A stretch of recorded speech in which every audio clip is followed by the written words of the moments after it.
Yo, hello. We got another banner and another echo skill, and I don't have an intro and blah, blah, blah, blah, blah. Let's just get into it. Mercy Wing Echo. It is literally just Wings of Mercy 3. When directly comparing it, it is the same exact text with the same exact font, except not in this image because I took it from a really old trailer, and because graphic design is my passion, I also squeezed Wings of Mercy 4 into the same image. Ooh. The biggest comparison is always just going to come from the tier 4 version, because generally the tier 4 version of every single echo skill is stronger in a vacuum. But what I find here is that the tier 4 version of every single echo skill, comparatively to its B slot, tends to be weaker. That being said, a lot of the time you have to compare it in a vacuum because they don't occupy the same slot. And in my opinion, in a similar vein to how Guard 4 is to Guard Echo, Mercy Wing Echo to Wings of Mercy 4 is in a similar position where the B slot is good, but what you can get out of not running it in your B slot enables so much more. Wings of Mercy 4 has a less strict HP condition when it comes to warping to allies. That on top of the fact that it allows you to teleport within 2 spaces of said ally,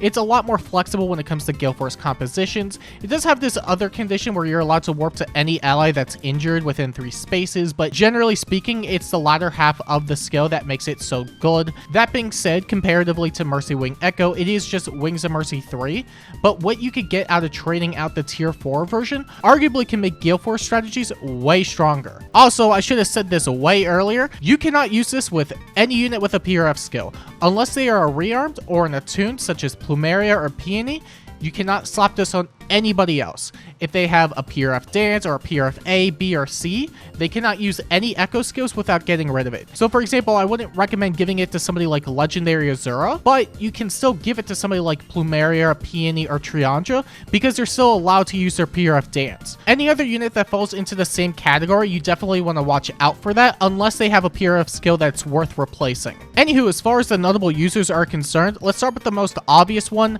dancers themselves. I think one of the biggest benefits of freeing up that B slot is not only being able to support even more, but you could also contribute in your own combat and Gale Force depending on the mode or unit you're using it on. For example, the simplest thing you could do is slap it on any other generic dancer, give them a tier 4 dance skill, whether that's Rock Slide Dance or Firestorm Dance, or even the new cantrip that we're going to be getting from Azura. You can essentially get both in one and basically make your dancers a lot more supportive in the process. Meanwhile, with anybody that can learn Gale Force, I find that this is going to be the next step above because they'll be able to take 2 actions instead of being able to just dance. And while dancing itself is still an incredibly useful tool, having your dancer being able to contribute in combat is going to make it so they can provide a lot more utility. Somebody like Larum or Eldigan, for example, they have access to a lot of good lances, and this isn't exclusive to them, it's mostly just a sample build, but you could easily run something like Flow Desperation so that we could get multiple strikes out and no follow-up, which can be an issue if there is follow-up prevention. You could also run other skills that makes it so you can secure kills much more often, and even for the slower ones, if you want to make it so you can secure a guaranteed follow-up, if you don't have the ability to do so, you can run Brash Assault 4, but I definitely think the biggest winners are going to be in the form of infantry dancers, or at least the melee side of them, because they can also Gale Force and they have access to a significantly higher amount of skills comparatively. Obviously, putting it on any dancer is always good, but especially for securing something like Gale Force procs, being an infantry nets you some of the most benefits because of their access to the likes of tempo and velocity, meaning that there isn't really any way to prevent them from getting charges on their special whatsoever. Although this isn't dancer exclusive, you could also put this on a lot of infantry units, for example. Velocity still does the same thing and it has damage reduction built into it. Any Devour unit or anybody that has innate charges, whether that's through Times Pulse, Pulse-Up Blades, Pledge, especially for the slower ones that also have access to Arcane Threma, it's a good option. You can still do a lot of copy-paste builds all around with a lot of your infantry, and as long as you have Mercy Wing Echo, they're still going to be able to secure Gale Force checks much more easily, or they can secure kills in a much rapid pace, which is something you could easily fall victim to if you aren't prepped enough for it. And as mentioned a bit ago, freeing up your B slot still means that you have the ability to secure guaranteed follow-ups, even if you're slow, through. So Gale Force strategies can still be relatively consistent as long as you have the ability to get doubles through. And what makes Brush Assault so good in my opinion is that it does have damage reflection and it has damage reduction built into it, so that way you could at least secure more damage output and you'll be able to eat hits if necessary. Arcane 3 users in particular are also really helpful in that regard because they can easily shut off specials if they're running boost skills. You also have all the melee cabs, but I think what separates them comparatively to pretty much every other archetype that isn't flyers, so I guess 2 of them, is that they also have the ability to run near trace, which means they can go in, get Gale Force, strike twice in combat, and then run away at least up with 2 movement because of near trace 4, or if there's no cancer control, they can completely move out of the way up to 4 spaces, which can make hit and run strategies so much better. And if you want to get a bit extra cheeky with it, we do have access to Florid Cane, which has near trace built into it. So if you were to run something like hit and run with Florid Cane and Gale Force, you could easily move up to 5 spaces. Obviously, it will depend on positioning, of course, and whether or not you have to move around, but the ceiling is that you can move up to 5 spaces after combat, which in my opinion is really, really good for hit and run strategies. Obviously, you're missing out on a lot more not running Devour, especially since you don't get acceleration or first hit damage reduction, but the idea is there nonetheless. And going more into the damage reduction aspect of it, all of the melee cavalry have access to flow skills, and while they haven't upgraded all of them, the current ones that we do have first hit damage reduction built into it, so you could still do a similar hit and run set. Even if you don't necessarily want to enter combat twice, you could at least initiate combat, eat a hit, and then run away afterward. And this could help you enter combat with much more ease if you are worried about units just mollywopping you on the counter attack. And again, even for the slower ones, they still have the likes of Brush Assault 4, making it so you could at least double in combat in most scenarios, barring if they have full no follow-up. Meanwhile, with the flyers, they're in a pretty similar position as the cabs. They kind of run the same thing, except they have a bit more tools when it comes to moving around. They have access to the likes of Snap, Soaring Guidance, Regular Guidance, and for combat in particular, they have access to Deadly Miasma, which makes it so they could at least secure kills much more often. Or if they need to eat hits, it has debuffs and it nullifies any sort of bonuses on them during combat. And while it wasn't mentioned in the other examples, you also have access to the likes of Desperation and Aerial Maneuvers, meaning that if you don't necessarily want to risk getting hit, you can at least double before the foe can counter back. And if you have good enough offenses, then you should be able to secure kills very, very easily. Devour still has Breath, so that's always really good. Curtains, if you still have that lying around, while I wouldn't necessarily recommend it, it's still quick and pulse 2, which can be really useful, especially with Emblem Marth, since it will essentially give you a 2 cooldown Gale Force. Other notable options include Axe of Devotion users, which I also didn't really bring up earlier, but a lot of these sample builds can be spread around for the most part, as long as they have access to more or less the same stuff. Axe of Devotion with Flared Sparrow or Flared Mirror and Assassin Strike means that you can get an absurd amount of pre-combat damage before you enter combat, and if you have relatively good pre-charges for your Gale Force and you're not necessarily worried about one-shotting and not charging it, then I think this is going to be one of the easier ways to get around a lot of foes. One other thing that I think, while a bit more gimmicky, can still be worthwhile is running Escape Route 4 with Mercy Wing Echo, as the idea would be going in with Wings of Mercy, initiating combat, taking enough damage so that you fall below 60% HP, and then afterward teleporting all the way back to an ally. It is another form of hit and run that, while definitely has a lower floor, arguably has some of the highest ceiling when it comes to that role, because now you're able to just teleport all across the map with no issue whatsoever. Again, as long as you are able to fall below that HP condition. Otherwise, one other thing I think is worth noting is that a lot of the beasts end up getting a lot of buffs here, mainly because they don't necessarily have to worry about their transformation gimmicks anymore, and because they have access to a lot of beast skills that they can take advantage of. For example, I think one of the biggest benefactors when it comes to Gale Force strategies would be Keaton, because he has a dual phase brave weapon with tempo built into it, and he is an infantry.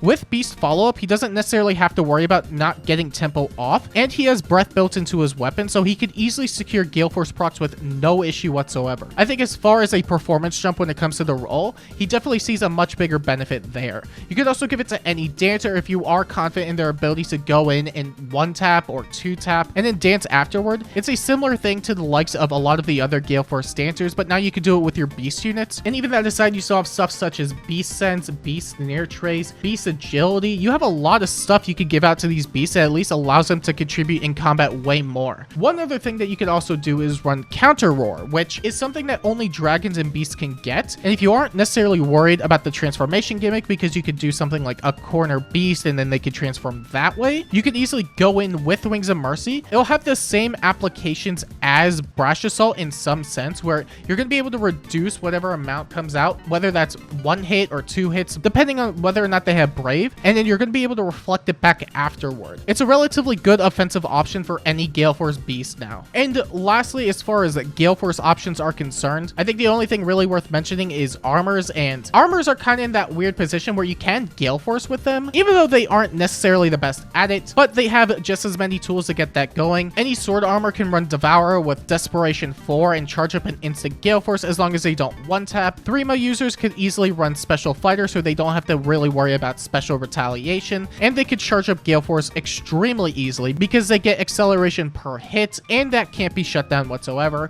And for Chiang users, you could also do a similar thing to the sword users, but especially for the slower ones, you could use something like Brash Assault, so if there is follow-up prevention, you could cancel it out and still double. The only final shout I could really give as far as armors are concerned are the beast armors, but those are extremely limited. One who is already built for Gale Force strategies, and the other one being Chronicles. You can pretty much slap the same build all around, but I think the one thing that you could easily do is also give somebody like Chronicles beast follow-up, so that way they could also get around follow-up denial, and they can still get all their transformation bonuses. And if you're worried about getting a lot of these Gale Force strategies off the ground, or charges, or whatever the case might be, there are several units, both premium and free-to-play, that can easily make the process so much easier. For example, Valoria, both Askers, and Garrick are great Gale Force enablers. Valoria herself can be an amazing Gale Forcer because she also gives herself the pulses, she has tempo built into her weapon, and she could also do the beast skill on the beast slot and also run the echo skill, so that way she could also Wings of Mercy around. She could easily contribute to somebody charging up Gale Force and Gale Force herself. Asker is in a similar position, except he is a lot more broad since his C slot gives everybody a single pulse. And especially for something like Light Season where he's basically free to bring, I think it's an incredibly good benefit. You also have Dual Asker who does the same thing. The only difference being is that he can't Gale Force himself, which I find to be a bit of an issue, but it's still free pulses nonetheless. Garrick, on the other hand, I think is probably one of the best Gale Force enablers and Gale Forcers himself, because he also has built-in tempo and he can pulse everybody with relative ease. If anything, I find that he's in a similar position to Valoria, without the crux of having to transform, meaning that he can run other B slots in tandem with his Gale Force kit. You also have the likes of Grim Raphael, who does a similar thing to Valoria, except he only pulses up to 1, but he can refresh other units, so you're essentially getting the same utility out of a lot of other dancers. The only thing barring him is that his combat really isn't the best, and he doesn't have access to the full tempo gimmick that all the other infantry beasts have for the most part, but it still works relatively the same. And as far as breath support is concerned, you have 2 units in the Grail Shop and 1 in the weekly revivals. First 2 being Young Minerva and George. Young Minerva, in my opinion, is probably one of the best Grail options when it comes to Aether Raid strategies and Gale Force, because she is able to contribute to Gale Force strategies herself, and she gives everybody breath. George is in a similar position, except he isn't able to Gale Force himself, but being able to give out breath regardless is still an incredibly good asset to any sort of Gale Force composition. And Nod does the same thing, except her support is a lot more limited, and she also can't Gale Force. And I'm sure there are other options you could use, but these are easily some of the most standout options we currently have. As far as other standout users are concerned, these are going to be a bit more specific. There are a lot of units that can make use of Mercy Wing Echo a lot because of a lot of the gimmicks they have in tandem with it. For example, Nina is the only unit with Kanto Recall, so she could easily warp in, snipe something, and immediately teleport out. It is essentially a better escape route gimmick because it's just built into Shadowy Quill. Florina is a bit more finicky, but I think it's still worth a mention regardless, because she has Wings of Mercy 4 built into her weapon. You can think of her as a beta version of Young Emerin, because as long as she falls below 60% HP, every single ally is going to be able to teleport to her within 2 spaces, which means Gale Force strategies can become even more tight-knit. And I already mentioned Fallen Edelgard before, but OG Edelgard is also in a similar position where I find she could be incredibly useful with it. One of the big things with Victorious Axe is that it does require her being solo for the Gale Force to go off, but because she's an infantry and she has slaying built into her weapon, she could easily charge up a first Gale Force, initiate on another unit, and get the second Gale Force from her weapon condition afterward. I don't think you're necessarily tethered to Wings of Mercy 4, even though it is incredibly useful for her regardless. ridiculous. And one other specific highlight is definitely going to come from Rearmed Lucina, because she also has the ability to use Future Sight with Mercy Wing Echo. Of course, these aren't the only units that stand out. Of course, you have units that have stuff such as Kanto Distance, such as Yunaka and Win Kagero. They move super far, they attack,